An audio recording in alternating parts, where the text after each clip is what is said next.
ముక్తా గ్రూప్లో షేర్స్ కొనడానికి తనకు ఎలాంటి అభ్యంతరం లేదని 250 కోట్లకు 10% షేర్స్ కొంటానని ఒప్పుకున్న దేవరాజ్, కానీ అలా జరగాలంటే తనకు ఒక కండిషన్ ఉందని చెప్పాడు.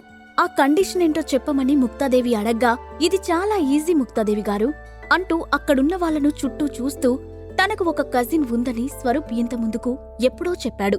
ఆమె చాలా అందంగా ఉంటుందని విన్నాను. నిజానికి నేను కేవలం షేర్స్ గురించి మాట్లాడడానికి ఇక్కడికి రాలేదు. కుదిరితే నేను ఆమెను పెళ్లి చేసుకోవాలనుకుంటున్నాను అని అన్నాడు. ఆ మాట వినగానే అక్కడ ఉన్న వాళ్ళంతా మరోసారి ఆశ్చర్యపోయారు. అతని నుండి అలాంటి ప్రపోజల్ అక్కడ ఎవరూ ఊహించలేదు. అతనితో బిజినెస్ చేయాల్సి రావడం కారణంగా ఇప్పుడు అతను పెట్టిన ప్రపోజల్కు ఒప్పుకోవడానికి కూడా అక్కడున్న ఎవరికీ ప్రాబ్లం కాదు. కానీ ఇబ్బంది కలిగించే విషయమేంటంటే ఆ కుటుంబం మొత్తంలో అత్యంత అందమైన అమ్మాయి అఖిల. కానీ ఇప్పటికే ఆమెకు పెళ్ళైపోయింది. అందుకే స్వరూప్ కొంచెం భయపడుతూ, దేవ్, నువ్వు ఎవరి గురించి మాట్లాడుతున్నావో నాకు అర్థం కావడం లేదు అని అన్నాడు. స్వరూప్, నువ్వెలా మర్చిపోయావ్? మనిద్దరం మీ కజిన్ అఖిల గురించి చాలా రోజులు మాట్లాడుకున్నాం కదా నవ్వుతూ అన్నాడు దేవరాజ్. ఆ మాట విని స్వరూప్ హడావుడిగా ఏదో చెప్పబోయాడు. కాని ఇంతలోనే అఖిల పైకి లేచి, మాస్టర్ దేవరాజ్, మిమ్మల్ని డిసప్పాయింట్ చేసినందుకు మా ఫ్యామిలీని క్షమించండి. ఆల్రెడీ నాకు పెళ్ళైపోయింది అని సీరియస్గా చెప్పింది. అవును దేవరాజ్ గారు, అఖిలకు పెళ్ళై 2 ఏళ్లవుతుంది. కావాలంటే మా ఫ్యామిలీలో పెళ్లి కాని అమ్మాయిలు కూడా ఉన్నారు. కాబట్టి మీరు వారిలో ఎవరో ఒకరిని సెలెక్ట్ చేసుకోవచ్చు అని ఇబ్బందిగా చెప్పింది ముక్తాదేవి. ఆ మాట వినగానే దేవరాజ్ ఆమె వైపు సూటిగా చూస్తూ, చూడండి ముక్తాదేవి గారు, నేను నిజం చెప్పడానికి భయపడను.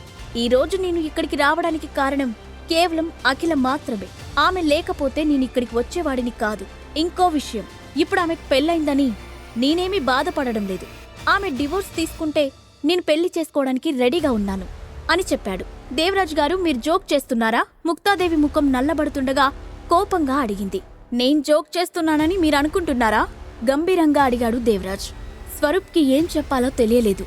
దేవరాజ్ అలా చేస్తాడని అతను కూడా ఊహించలేదు. ముక్తాదేవి గారు, మీరు దీని గురించి ఒకసారి ఆలోచిస్తే మంచిది. నేనిక్కడికి వచ్చే దారిలోనే మీ ఫ్యామిలీ గురించి అన్ని విషయాలు తెలుసుకున్నాను. నిజానికి అఖిలను పెళ్లి చేసుకున్న వ్యక్తి ఈ కుటుంబాన్ని ఈ పరిస్థితి నుండి రక్షించాలి. కానీ కనీసం అతను మిమ్మల్ని చూడటానికి కూడా రాలేదు. కానీ ఇప్పుడు నేను మీ ముందున్నాను అని అన్నాడు. ఆ మాటకు ముక్తాదేవి ఏం మాట్లాడలేక తలదించుకుంది. అప్పుడు దేవరాజ్ మళ్లీ మాట్లాడుతూ, మీరిప్పుడు షేర్స్ ను ఖచ్చితంగా అమ్మి తీరాలి. కానీ మీ ఫ్యామిలీకి చెందిన షేర్స్ కొనడానికి ఈ టైంలో ఎవరైనా రెడీగా ఉన్నారని మీరనుకుంటున్నారా అని అడిగాడు. కానీ అఖిలకు పెళ్ళైపోయింది. బిజినెస్ కోసం ఆమెను మళ్లీ మీకిచ్చి పెళ్లి చేయడం సరైన పద్ధతి కాదు. ఇబ్బందిగానే చెప్పింది ముక్తాదేవి. ముక్తాదేవి గారు, మీరు బాగా ఆలోచించుకోండి. 250 కోట్లు కాకపోతే నేను మరో 500 కోట్లు కూడా ఇవ్వడానికి రెడీగా ఉన్నాను అని చెప్పి దేవరాజ్ దూరంగా నుంచొని ఉన్న అఖిల వైపు చూసి, నాకు తెలిసిన ఇన్ఫర్మేషన్ ప్రకారం ఆమెకు పెళ్ళైపోయినప్పటికీ ఆమె భర్త ఇంకా ఆమెను టచ్ కూడా చేయలేదు అని అన్నాడు. ఆ మాట విన్న ముక్తాదేవి వెంటనే తలదించుకుంది. అక్కడ ఉన్న అందరికీ అతని మాటలు ఇబ్బందిగా అనిపించడంతో మౌనంగా ఉండిపోయారు. దానికి కారణం అతను చెప్పిన మాటలో నిజం కూడా ఉండడమే. దేవరాజ్ తన కుర్చీలో నుంచి లేచి వెళ్లి అఖిల ముందు నుంచొని, అఖిల, నువ్వు నన్ను పెళ్లి చేసుకుంటే నీ లైఫ్ చాలా బాగుంటుంది. ఫ్యూచర్లో నేను నిన్ను కాలు కింద పెట్టకుండా మహారాణిలా చూసుకుంటాను అంటూ ఆమె చేతిని పట్టుకున్నాడు. వెంటనే అఖిల అతని చేతిని విడిపించుకుంటూ, దేవరాజ్, బిహేవ్ యువర్ సెల్ఫ్, మర్యాదగా చేయి వదులు అని కోపంగా చెప్పింది. ఎందుకు సిగ్గుపడుతున్నావు అఖిల? మన పెళ్లికి మీ గ్రాని, మీ ఫ్యామిలీ మొత్తం ఒప్పుకున్నారు. ఇక నువ్వు నా మాట విని తీరాలి అంటూ క్రూరమైన నవ్వుతో చెప్తూనే అఖిలకు మరింత దగ్గరగా వెళ్లి ఆమెను స్మెల్ చేస్తూ, నీ సువాసన చాలా బాగుంది అని చెప్పాడు. అది చూసి అక్కడ ఉన్న వాళ్ళందరి ముఖాలు అసహ్యంతో నిండిపోయాయి. ముఖ్యంగా ముక్తాదేవి కోపాన్ని కంట్రోల్ చేసుకుంటూ ఏం చేయాలో అర్థం కాని నిస్సహాయ పరిస్థితుల్లో నిలబడి ఉంది.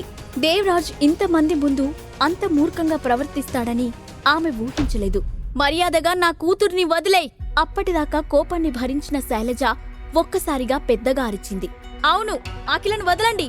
ఇది ముక్తా ఫ్యామిలీ విల్లా, మీ మార్షల్ ఆర్ట్స్ బిల్డింగ్ కాదు అంటూ కుటుంబంలో మరికొంతమంది కూడా శైలజకు సపోర్ట్ గా మాట్లాడారు. అఖిల కూడా తన బలాన్నంతా చేతుల్లోకి తెచ్చుకొని అతన్ని వెనక్కి నెట్టింది.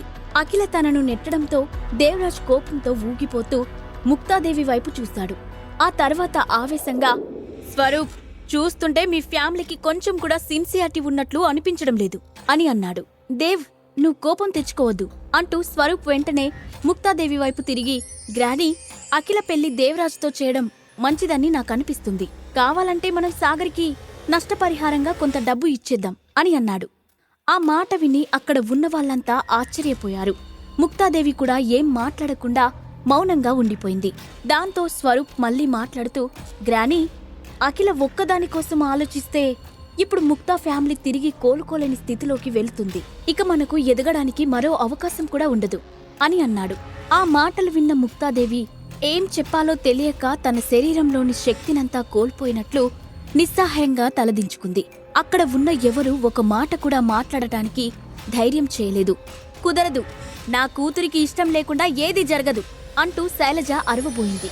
కాని దేవరాజుతో వచ్చిన మనుషులు ఆమెను అడ్డుకొని నోరు మూయించారు. అక్కడ సిచ్యువేషన్ చూసి పరిస్థితి పూర్తిగా తనకు వ్యతిరేకంగా ఉందని అర్థం చేసుకుంది అఖిల. అప్పుడు దేవరాజ్ మళ్ళీ నవ్వుతూ, హే బ్యూటిఫుల్, ఇక మనల్ని ఎవరూ డిస్టర్బ్ చేయరు అంటూ అఖిల దగ్గరికి వెళ్లడం మొదలుపెట్టాడు. అఖిల మనసులో హఠాత్తుగా సాగర్ మెదిలాడు.